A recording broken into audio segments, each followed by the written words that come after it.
اپنے آپ کو قرآن سے جوڑو، اپنے آپ کو نبی کی سیرت سے جوڑو، آپ کے سامنے راستہ کھلے۔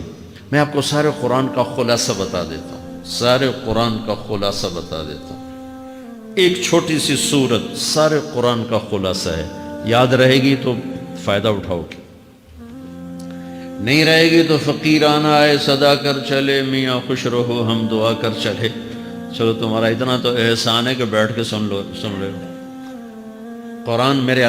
تو اللہ رسول کی بات کا خلاصہ سنا رہا ہوں، اللہ اس کا رسول ایک بات کو سمری کر کے آپ کو دے رہے۔ سارا قرآن 114 سورتیں، 6200 کچھ آیات، ان سب کا خلاصہ ایک چھوٹی سی سورت جس میں کامیابی ناکامی کی مہر لگا دی۔ قرآن نے قسمیں اٹھائی ہیں، یہ قرآن کی آخری قسم ہے۔ قسم اٹھانے سے بات طاقتور ہو جاتی، اللہ کو قسم کی ضرورت نہیں ہمیں سمجھانے کے لیے۔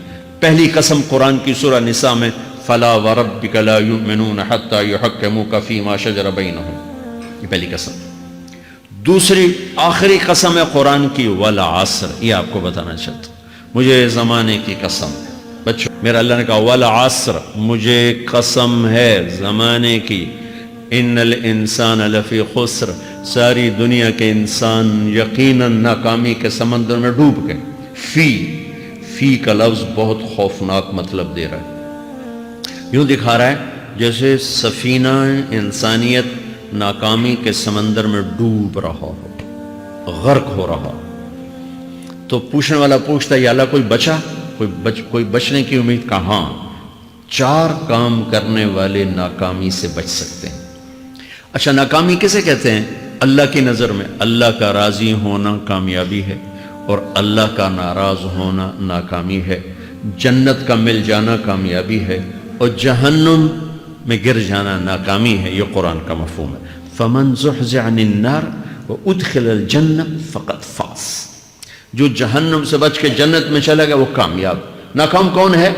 قل ان الخاسرین الذین خسروا انفسهم واہلیہم یوم القیامہ الا ذلک هو الخسران المبین لهم من فوقهم ظلل من النار ومن تحتهم ظلل، جو قیامت کے دن جہنم میں گر گیا یہ ناکام ہے۔ اس مفہوم کو ذہن میں بٹھائیں۔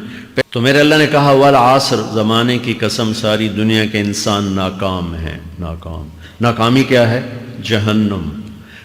کون بچا اس ناکامی سے؟ کوئی بچ سکتا ہے؟ اللہ نے کہا 4 کام کرنے والے بچ جائیں گے، 4 کام کرنے والے۔ الا الذین آمنوا، جو ایمان لائے۔ ایمان ناکامی سے نکالنے کی پہلی شرط ہے۔ وعملوا الصالحات، جنہوں نے اچھے اعمال کیے۔ اچھا عمل ناکامی سے نکلنے کی دوسری شرط ہے۔ وتواصوا بالحق، جنہوں نے حق کی دعوت دی۔ یہ تبلیغ کا کام، جس کو آپ تبلیغی جماعت سمجھتے ہیں، یہ تبلیغی جماعت نہیں ہے، یہ میرے رب کی لگائی ہوئی ذمہ داری ہے ختم نبوت کی وجہ سے کہ میرے نبی کے بعد اب کوئی نہیں آئے گا، تم اے امت محمد اس دعوت کے کام کو اور حق کی دعوت کو تم آگے پہنچاؤ گے۔ وتواصوا بالحق، یہ لازمی پیپر ہیں، کمپلسری پیپر، اس میں نقل بھی نہیں لگ سکتی ہے، یہ لازمی پیپر ہے۔ وتواصوا بالحق، کہ اب کوئی نبی نہیں آنے والا، لہٰذا ایک دوسرے کو تیار کرو، دنیا تک جاؤ، یہ تمہارے ذمہ ہے۔ یہ ناکامی سے نکلنے کی تیسری شرط ہے۔ چوتھا پیپر وتواصوا بالصبر، جنہوں نے صبر کی دعوت دی، صبر کیا۔ میرے بچوں، میرے عزیزوں، میرے بھائیوں، یہ 4 ضروری پیپر ہیں اپنی دنیا اور آخرت کی کامیابی کو حاصل کرنے کے لیے۔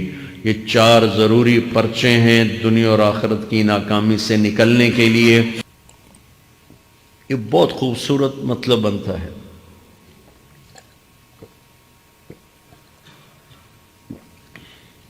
تو پہلی شرط ہے ایمان۔ ایمان کی شرط لگانے سے کافر ہمیشہ کے لیے ناکام ہو گئے۔ عمل کی شرط لگانے سے ایمان والے ناکام ہو گئے۔ یہ ناکامی کیا ہے؟ سیدھے جنت میں نہیں جائیں گے، وایا جہنم، باقی اللہ جسے چاہے معاف کرے۔ عمر بن عبدالعزیز نے حجاج بن یوسف کو دیکھا جہنم میں جل رہا ہے، کہا کیا حال ہے؟ کہ جو دیکھ رہے ہو، بس اب تو صرف کلمے کی آس پہ پڑا ہوں کہ کبھی تو جہنم سے نکلوں گا۔ تو یہ اللہ کا قانون ہے۔ سلیمان بن عبد الملک کی میت کو قبر کے قریب کیا گیا، سلیمان بن عبد الملک بنو امیہ کا بادشاہ، تو اس کی باڈی ہلنے لگی، تو اس کے بیٹوں نے کہا ہمارا ابا زندہ ہے، تو عمر بن عبدالعزیز نے فرمایا زندہ نہیں ہے، عذاب قبر جلدی شروع ہو گیا، اس کو جلدی سے دفن کرو، جلدی سے دفن کرو۔ تو یہ میرے اللہ کا قانون ہے، ایمان ہے، عمل صالح نہیں ہے تو جہنم سے ہو کر جنت میں جائے۔ عمل صالح، تبلیغ کا کام، صبر، یہ 4 باتیں لازمی پیپر، آپ کے بھی لازمی پیپر کچھ ہوتے ہیں جن کا پاس ہونا ضروری ہوتا ہے۔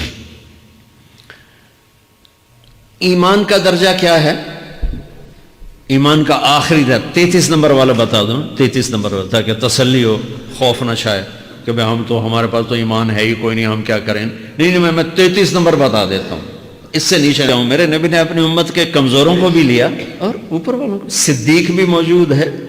تو میرے نبی نے کہا اذا سرت کا حسنۃ وساءت کا سیئۃ فانت مومن، اگر تجھے نیکی کر کے خوشی ہو اور گناہ کر کے تجھے پریشانی ہو تو تو ایمان والا ہے۔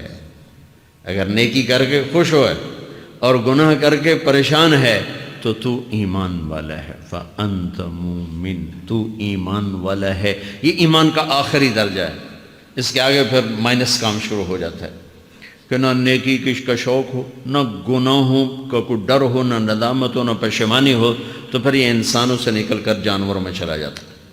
تو میرے عزیزو، اس درجے کا ایمان کہ ہم بشر ہیں، جب گناہ ہو توبہ کرو، اللہ معاف کر دے، جب خطا ہو توبہ کرو، اللہ معاف کر دے۔ معاف کرنے میں اللہ کو سب سے زیادہ پسند معاف کرنا ہے، کہ بندے کا توبہ کرنا، اللہ کا معاف کرنا، بندے کا توبہ کرنا، اللہ کا معاف کرنا۔ تو ایمان کا اگر یہ درجہ مل گیا ہے اور اس میں ندامت کا آنسو شامل ہے تو پریشانی کی بات ہی کوئی